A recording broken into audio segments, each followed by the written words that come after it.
I am Ferdinand Marcos, and I am the President of the Republic of the Philippines. I stand today on behalf of 110 million Filipinos. Hi everyone! Hello universe! It's me again. Shoutout sa inyo mga kababayan. Diba, birthday ni Pangulong Marcos kahapon. So, dahil sa birthday niya yan, mga best, ito po yung wish niya. Wish niya po ito.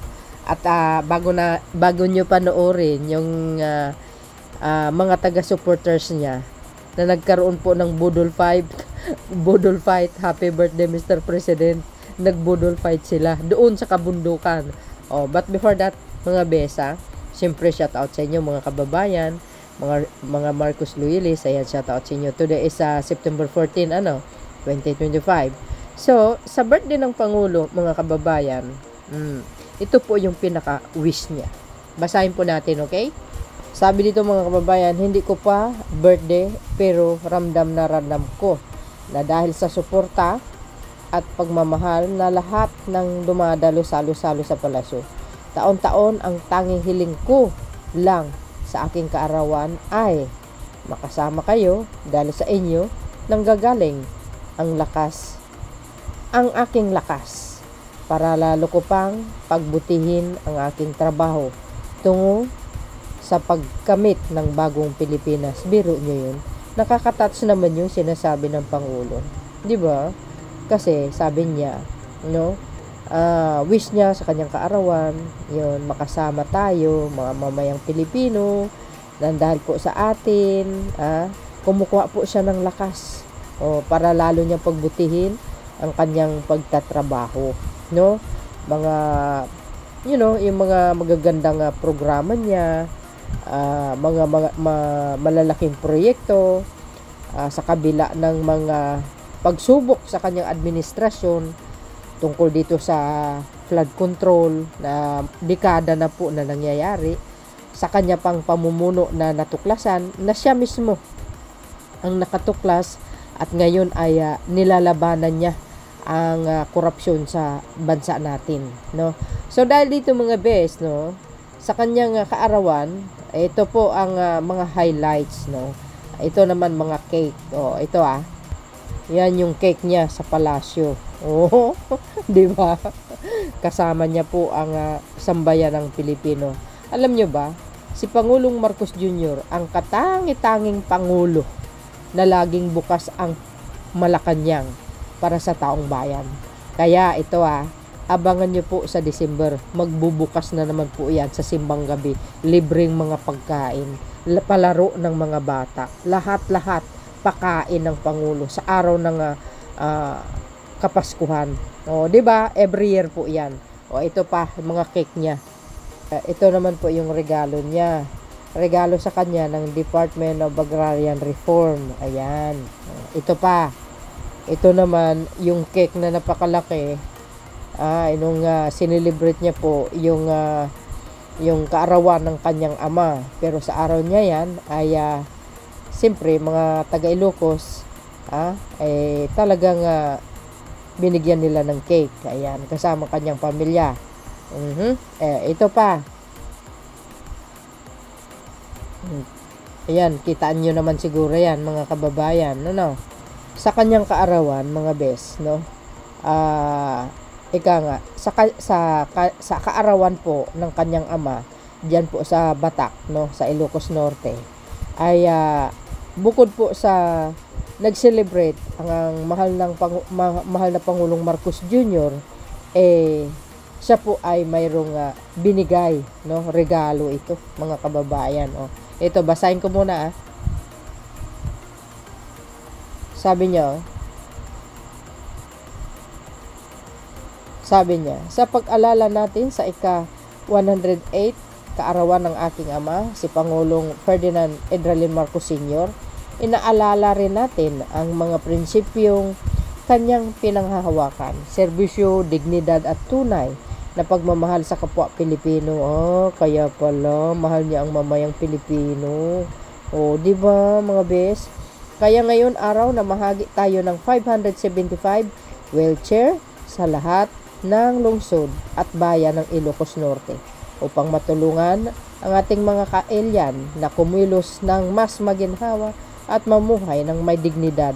Daytoy ti puso ni Apulacay, daytoy ti bagong Pilipinas. Agay. O yan, anong September 11 po yan, Batac City, Ilocos Norte. You see, mga bes, ito yung mga binigay niya ng ng mga wheelchair. Ito yung mga highlights.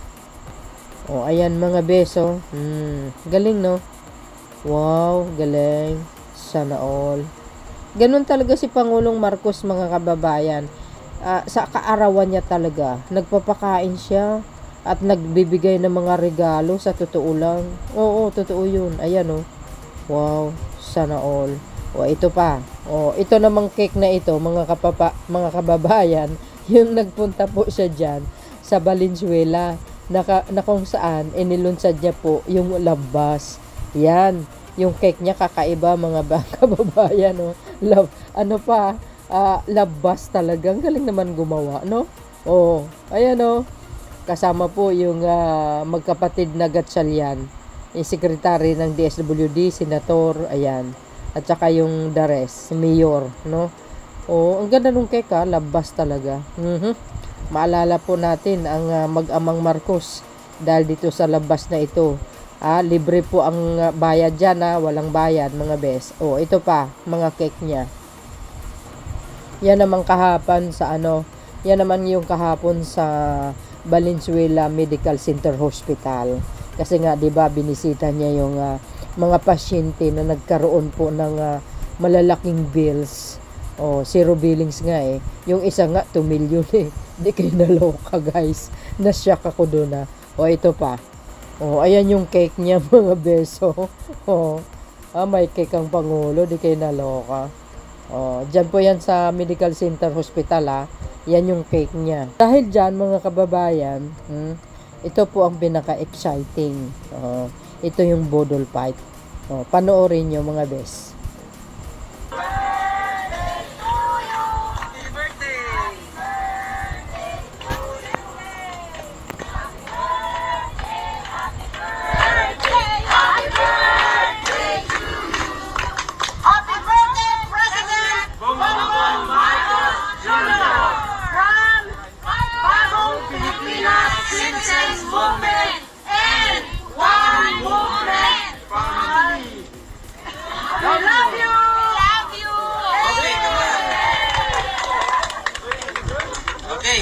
Command of Budol Fight. Okay. Attention in the area. Okay. Are you ready to the left? Ready. Are you ready to the right? Ready. Okay, moving. Budol Fight.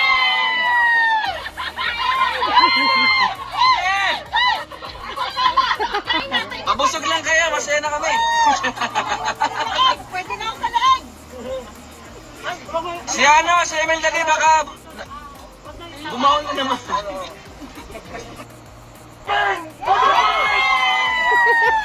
Galing. Mabusog lang kaya, masaya na kami. Pwede na akong kalaag. Si Emil Dali baka gumaon na naman. Yan po yung one movement. Lunch nila, Budol Fight para kay Pangulong Marcos Jr., mga kababayan. Ang galing, no? Sabi sa inyo, Oh.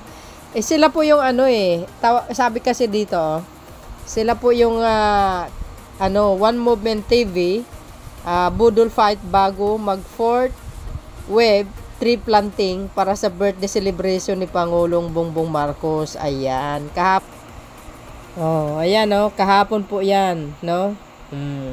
Sabi dito, One Movement TV, ayan, Tradition Lunch Budol Fight, bagong Pilipinas, bago mag 4th wave tree planting para sa birthday celebration ni Pangulong Bongbong Marcos.